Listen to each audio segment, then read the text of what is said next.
feeling golden, lost in the moment. It's taking over me.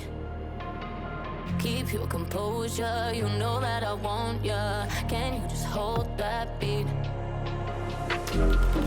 Just turn the lights up, baby.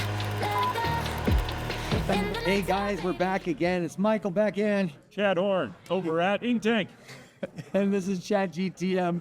And we're fortunate enough to be here with Josh Kern. Are you CEO? I am CEO. Holy cow, bigwig with SPB Hospitality. It's tough to get those words out, trust me. Say it 10 times fast, everybody. Try spelling it on your email all the time. It's right. In the neck. Don't get me started on emails. I can have a whole rant on that. So Josh, SPB Hospitality, say it again. Exactly. Now you're going to make me do it. For the people that are out there that don't know your brand, just give us a quick idea of what you guys are. Sure. I mean, we're stem to stern, so we have QSRs with Crystal. We have polished casual with Stoney River, J. Alexander's, and then brands that are kind of in the middle with Old Chicago, Logan's Roadhouse, that are in that casual category. Yeah. And then we have Amada, which is an up and coming Spanish tapas concept, and we just acquired that last year. And it brought together into our fold is Chef Jose Garces. So he's Iron Chef guy. Wow. James Beard, and so we're starting to create new concepts in that area as well. So he has his brains always churning in terms of some new things that are out there, and so it's kind of a new kind of plaything for us with all these toys that SPB has, and so we're pretty excited. How many locations does that cover? Well, we have about 550 in total.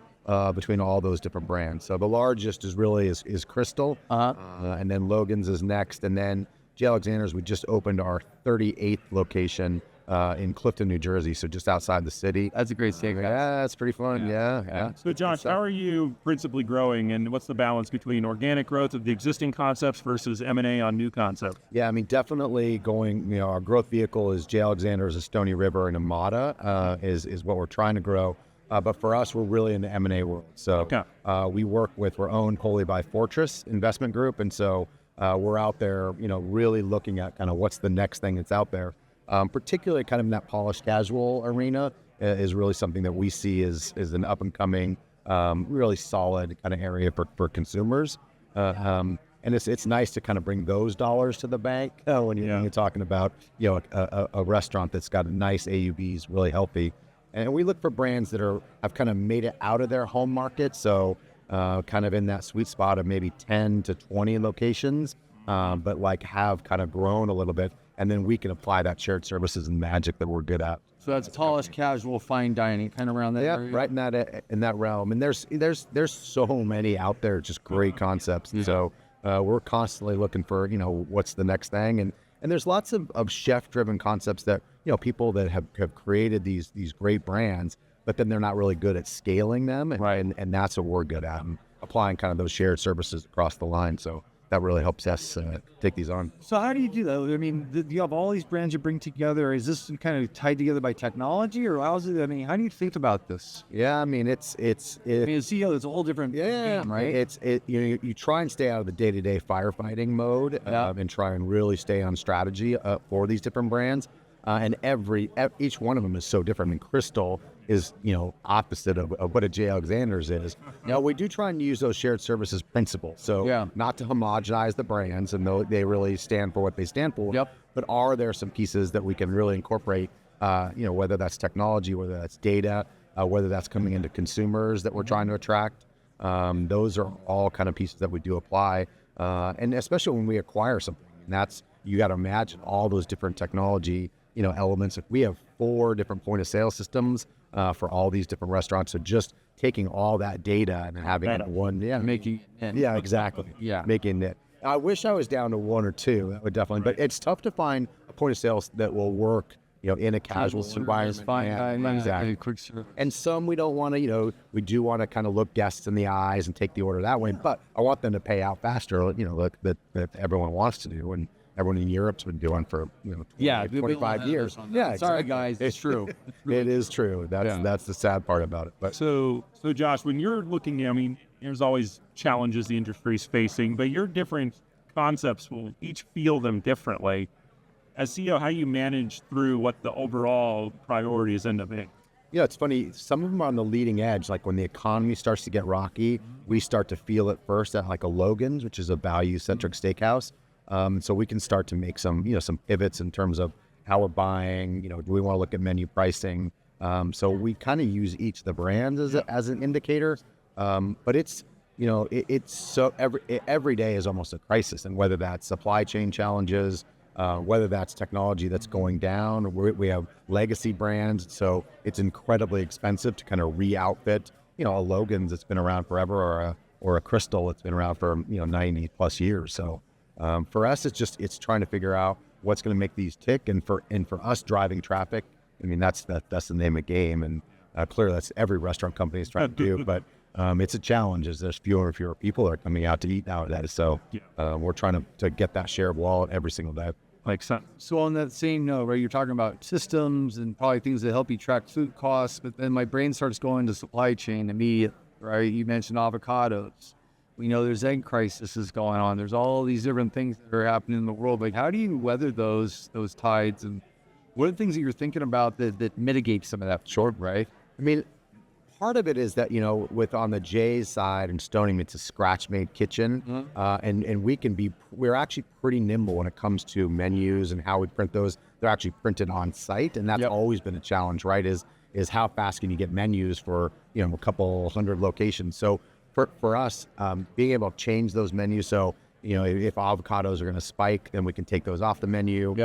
Crystal, we really de-emphasize breakfast because we have made to order eggs that you could have. So we started to de-emphasize that, which then hurts us. I mean, sure, really might be a favorite menu item. Exactly, right? Exactly. Yeah. So it's a challenge, and I think what's really caught restaurants is that I think a lot of restaurants really worked so hard to increase pricing a couple of years ago, and now we're on that bleeding edge of where we might be just too expensive, and now we're getting stung by tariffs and everything else where it's going to be tough to kind of raise prices. I mean, consumers are very mindful of that right now. So we're trying to do things back of the house to really optimize, instead of having that avocado dish, can we use something else?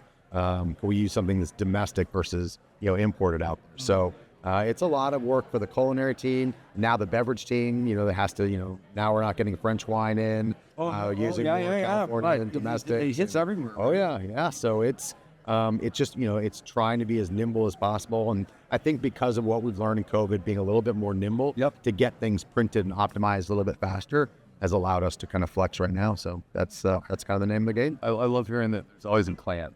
I know he does. Or you fake it until you make it, right? Or you face, you react, and then you get exactly right. What the hell are we doing? Yeah. For sure. I know we're a little tight on time Yeah, today, but I'd love to invite you on our full podcast. Sounds good. To talk through so many other questions we have.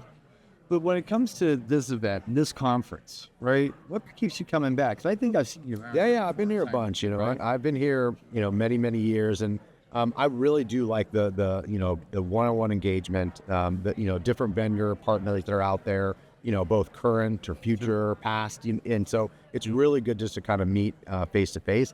And I do think the industry has come together. It used to be everyone was so kind of mindful of trade secrets and everything. So I do really like and appreciate that you can get advice from people. You can talk to all sorts of individuals. It's nice to kind of get outside the four walls. I know there's lots of events around here. So and just hanging out at the bar and tipping one back and commiserating with your peers. It's good to kind of get out there and with all those peers. What area are you trying to get the most educated on, updated on? Say? I mean, technology is certainly, an area. I mean, listening to like what the woes are, what's working, what's not working. I mean, there are so many different solutions out there. And it's for us, when we have a vendor list, sometimes you work so hard to get them on board, but then you forget, well, what do they really do for us? And so really being able to like bounce off ideas of people, particularly in that area, particularly when it comes to AI, when it comes to, dynamic pricing, all those things are really good to be able to talk to people, get some real insights versus, before we just didn't know what was going to happen. So that's been good from that standpoint. Definitely going back to dynamic pricing because that was thinking we're right in the middle of.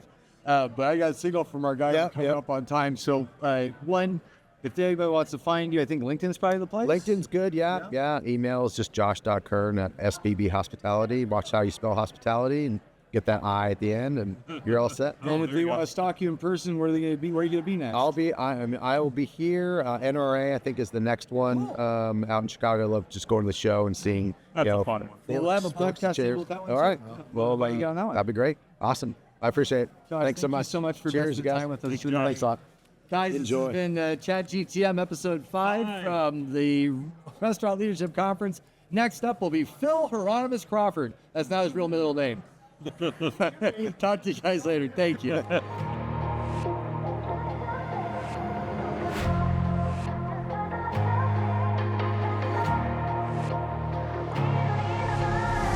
I'm feeling golden, lost in the moment. It's taking over me. Keep you